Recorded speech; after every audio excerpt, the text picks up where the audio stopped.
Assalamualaikum warahmatullahi taala wabarakatuh. Apa khabar semua? InsyaAllah kita jumpa lagi di page Wan Alwi The Tele Wizard, page Nadi Duit dan juga di channel YouTube Wan Alwi The Tele Wizard.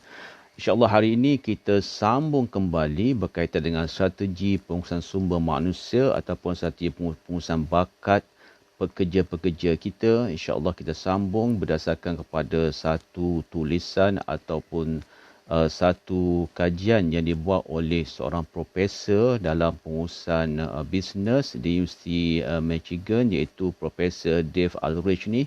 InsyaAllah kita akan dia banyak berkaitan dengan jurnal ataupun berkaitan dengan ringkasan daripada apa yang ditulis oleh beliau. InsyaAllah kita akan belajar nanti. Dia, kalau tak saya, dia ada dalam empat booklet begitu. InsyaAllah kita akan pergi satu-satu. Dan kita akan tambah jika kita ada bulat-bulat lain yang berkaitan dengan pengurusan strategi manusia yang akan kita gunakan sebagai panduan kita dalam kita menguruskan pekerja-pekerja kita dalam bisnes kecil kita sebagai seorang usahawan yang sentiasa membangunkan diri dan membangunkan syarikat kita.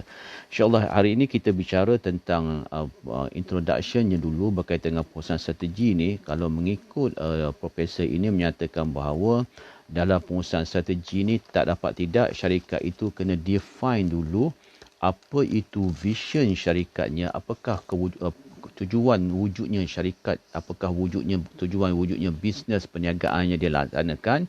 Keduanya dia kata kena define juga, kena perdetailkan juga, kena nyatakan juga berkaitan dengan mission yang apa yang kita nak laksanakan kan, dan juga berkaitan dengan strategi ataupun goal lah yang dikaitkan dengan mission kita. Dan juga kita kena nyatakan polisi-polisi syarikat, prinsip-prinsip syarikat dalam operasi yang kita laksanakan. Kerana dalam operasi akan berkaitan dengan pekerja kan. Dan juga dikata berkaitan dengan apakah praktis-praktis syarikat, budaya syarikat yang dilaksanakan oleh syarikat berkaitan dengan SOP dan juga tindakan-tindakan lah. So dia kata bila satu syarikat itu dia ada mission, vision, dia ada strategi goal, dia ada polisi, dia ada praktis itu. Ia akan menjadikan syarikat itu mudah untuk pekerja untuk duduk lama dengan syarikat, kerana pekerja ni perangai dia adalah dia nak duduk dengan syarikat yang jelas arah tuju dia, dan dia mahu syarikat itu syarikat yang lama hidup dalam dunia pekerjaan, bukannya syarikat yang ditubuhkan lepas tu berhenti, lepas tu ditubuhkan lepas tu ditutup. Dia nak syarikat yang kukuh lah. Kukuh ni istilah yang maknanya kalau syarikat kecil pun, kerana kita ada vision masa depan kita tahu arah tuju kita nak ke mana. Okey, itu yang pertama yang dinyatakan oleh profesor ini. Yang keduanya dia menyatakan bahawa dalam nak membangunkan syarikat ni, nak mengekalkan pekerja ni, dia mesti ada internal practice, mesti ada sesuatu aktiviti, praktis budaya dalaman yang akan membina komitmen pekerja. Apabila komitmen pekerja terbina, dia akan memudahkan untuk pelanggan-pelanggan kita membuat komitmen bersama dengan syarikat kita, membeli produk yang bukan sekali-sekali beli, tapi produk yang berulang-ulang, kerana syarikat tahu bahawa customer tahu bahawa kita ada pekerja yang committed, yang sentiasa nak membantu mereka, memudahkan mereka, menyelesaikan masalah mereka, dan dia tahu syarikat kita mewawarkan produk atau servis dalam keadaan long term yang lama, bukannya buat sekali je lepas tu hilang. Itu maknanya begitu.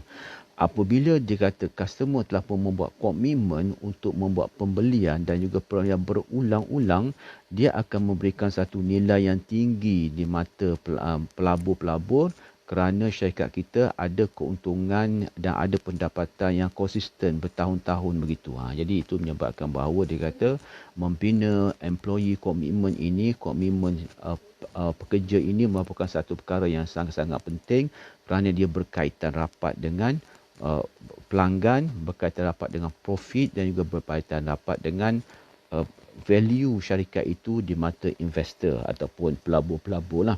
Dan yang paling penting kat situ adalah mesti ada internal practice. Itu pandangan daripada profesor ini.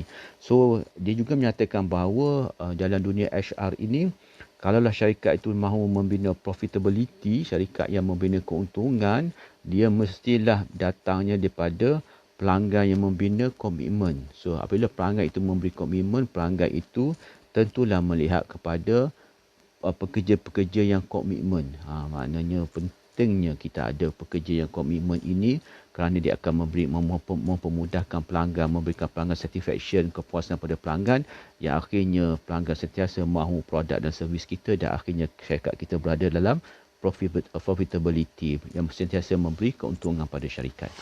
Itu pandangannya. So pandangan beliau lagi adalah, beliau kata ada 7 faktor yang akan membuatkan pekerja-pekerja kita memberikan komitmen yang tinggi kepada dunia pekerjaan mereka. Ada 7 faktor. Pertamanya dia kata faktor vision syarikat itu. Keduanya faktor opportunity, peluang-peluang yang disediakan dalam syarikat untuk membangunkan pekerja.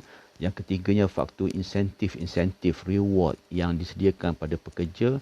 Yang keempatnya faktor impact, kesan yang baik pada pekerja dalam mereka duduk kat situ. Yang kelima ialah community, cara kita membina budaya kerja, budaya berpasukan di dalam syarikat kita bersama dengan pelanggan, pekerja kita lah, pekerja dan juga pengurusan kita. Dan seterusnya adalah komunikasi, bagaimana komunikasi yang bagus yang menyebabkan pekerja kita seronok untuk datang bekerja. Yang akhirnya ialah entrepreneurship, berkaitan dengan keusahawanan juga. Sebab tu kadang bukan saja kita ada minda keusahawanan, kita juga kena latih pekerja-pekerja kita untuk ada minda keusahawanan, iaitu pekerja yang ingin membangunkan syarikat dan memastikan syarikat berada dalam satu line, satu lebuh raya yang membawa keuntungan kepada syarikat. Itu maknanya dia ada 7. Kita ulang balik: vision, visi, peluang, insentif, impact, community, komunikasi dan juga entrepreneurship, konsep-konsep keusahawanan yang ada kat situ. So dia kata sekarang ni, dia kata ramai daripada owner-owner ataupun majikan-majikan, pemilik-pemilik syarikat, mereka nak mencari pekerja, nak berikan pekerja satisfaction, kepuasan bekerja.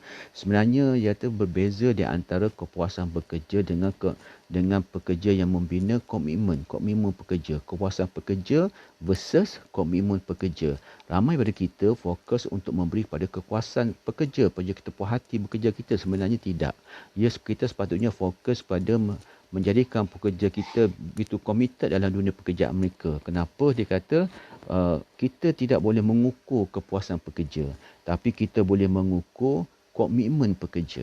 Maknanya satu benda yang bagus kan. Kalau kita tengok kan, biasanya kita ni fokus pada nak pekerja satisfied, puas hati yang kita tak akan puas hati punya. Yang paling penting adalah kita membina SOP, membina budaya kerja yang mana pekerja apabila duduk dengan kita, dia committed untuk melaksanakan tugas-tugas dia sebuah sampai habis kan. Itu lagi penting daripada yang membina kepuasan. Sebab puas ni manusia tak akan puas. Kita pun tahu kan, dalam ayat Quran pun ada cerita manusia ni tak akan puas. Bagi satu gunung dia nak 2 gunung emas, 3 gunung emas kan. Dan sebab itulah bagi profesor ini sebenarnya komitmen itu paling penting daripada kepuasan. Satu benda yang bagus yang kita boleh amalkan. Dan seterusnya bagi Profesor Dave ini adalah dikata HR ini dia ada 3 fungsi yang kita kena fokus. Pada HR function, fungsi-fungsi yang ada pada HR yang berkaitan dengan strategic management dia.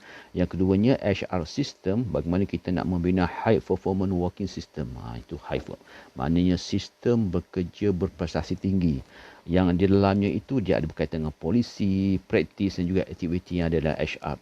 Keterusnya ialah kita membina juga komitmen employee behavior, perangai-perangai pekerja, attitude pekerja, tingkah laku pekerja, di mana kita membina kompetensi pekerja yang berkaitan dengan value, motivation, yang juga berkaitan dengan apa sahaja perbuatan mereka yang terarah kepada strategic planning yang telah kita laksanakan. Itu satu benda yang kata baguslah kalau kita memahaminya kan. InsyaAllah kita jumpa lagi esok. Esok kita akan baca tentang apa itu strategi strategi human resource management. Jadi kita baca ni, kita buat sama-sama, insya-Allah kita akan lebih faham apa yang nak dilaksanakan, walaupun kadang-kadang bahasanya terlalu bahasa macam seolah macam dunia korporat, dunia sempurna. Tak apa, bagi kita dalam dunia bisnes kecil, kita membaca, kita meneliti pandangan-pandangan yang dibawa oleh orang-orang yang berada dalam dunia yang lebih besar untuk kita ambil dan kita jadikan satu inspirasi, motivasi pada kita sebagai bisnes kecil untuk menuju ke arah itu. InsyaAllah kita jumpa lagi. Best. Anda sentiasa terbaik. Assalamualaikum warahmatullahi taala wabarakatuh.